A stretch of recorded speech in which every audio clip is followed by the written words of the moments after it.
Hi, my name is Patrick Green. I'm responding to P570, form number 3. Question number 1. What is your school? Where is your school in compliance with these administrative tasks? How do you know? And where is your school out of compliance with these administrative tasks? What steps can you take to resolve these issues regarding scheduling, transportation, officials, contest control? Well, first off, I am the athletic director for my middle school. Not the athletic director for high school yet, but I am the leader at my school for athletic department. Scheduling is first done in the summer before school starts each year. This year, the scheduling was created by my principal, myself, and the other athletic director of our rival. We have 5 teams in our district. It is a middle school league only. My principal helps out with this. We were the ones that created this middle school league. It was a dormant league for over 7 years, and we just started back the year before prior. The sports we have in our leagues are basketball, volleyball, and soccer, and we have those for both girls and boys to be in regulation with Title IX. How we scheduled teams this year, we rotated the home and away from last year's schedule, and we took the schedule and we flip-flopped it. So the teams we played first last year, we play at the end, and teams we play at the end last year, we now play first. Um, we want to make sure that the schedule is equitable and there was no specific team or no specific site that had any advantages. Um, we rotate the sites hosting tournament play for each sport. Because there are 5 schools. We have 5 different tournaments. We have a boys and a girls tournament for basketball, boys and girls tournament for volleyball, and then we have one of the other um, schools gets to host both the girls and the guys soccer at one away site.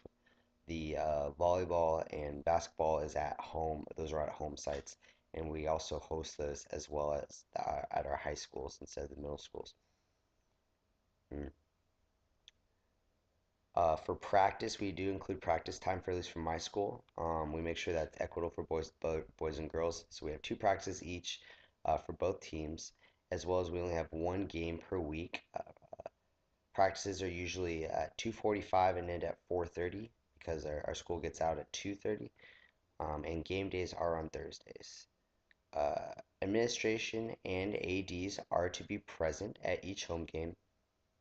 We do make brackets for each tournament.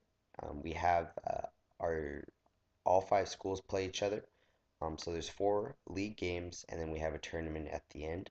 We eventually want to go where each school plays each other twice, but right now, budgeting wise, how we can afford um, our league is by outside donors. We don't even, the district doesn't even help us. So we've had donors contribute almost over $15,000 each year to pay for referees, um, to also pay for the buses for transportation, and as well as for um, uniforms and for custodians. This year, our league just now adopted coaching stipends. The year before, each coach coached for free. Uh, we do have a district meeting with our AD's administration at the beginning of each year. We just had ours last month, and we also have one at the end of the year to go over policies and our vision for each year. And we also have a meeting the week of each tournament to review our rules and procedures and seedings, any loose ends we may have.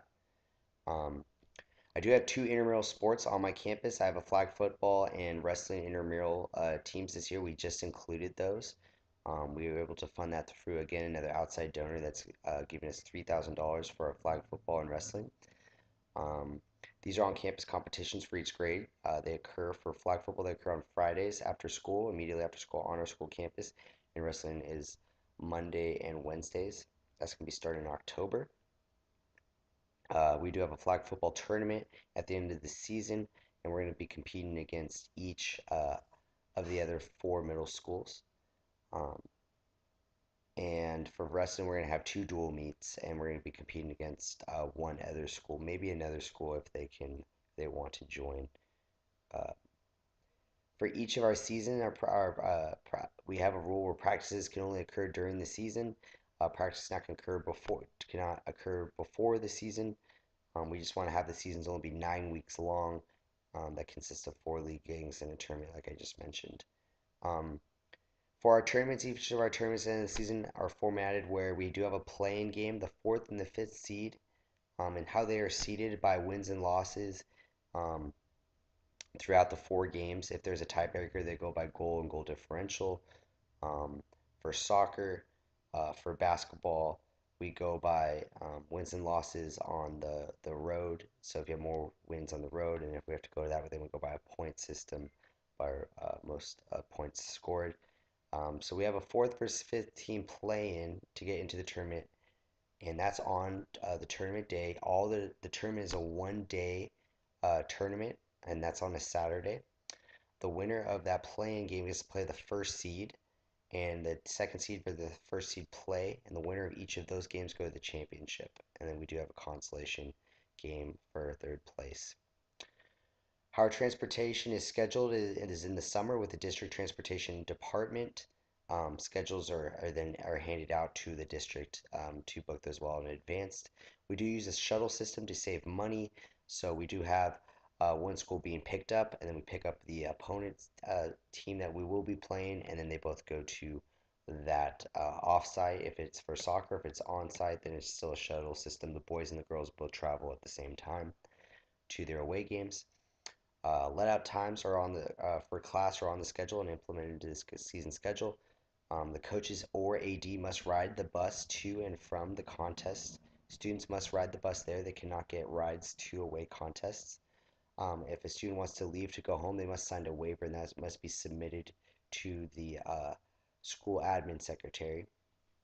Um, when we do have the shuttle, we have both coaches away, home and away, both coaches for the boys and girls sit um, in between the middle of the two teams so that there would be good bus management there. Bus behavior management is key and it's zero tolerance. If the bus driver does have to stop us, they usually then would uh, they would not continue their contract with our district. Um, Officials are contracted through outside companies. They send officials always a different officials for different sites. They make sure we don't have the same officials each time, and they are paid. Contest control is run by the home team site. The site safety administration athletic director are present. We do have teacher volunteers. We do have a school treasurer or student accounts present for the ticket at the gate to pay for. We do have our games. You have to pay to get in. The user permit needs to be filled out at least 2 weeks in advance, but we fill those out a season in advance. Um, and so far, I believe when it comes to everything up to date, I think we're in compliance for middle school. I think we're pretty well up to date with that. Um, so I'm pretty happy about that, and at least I know that by looking through the book, we are really what we should be doing at the middle school level.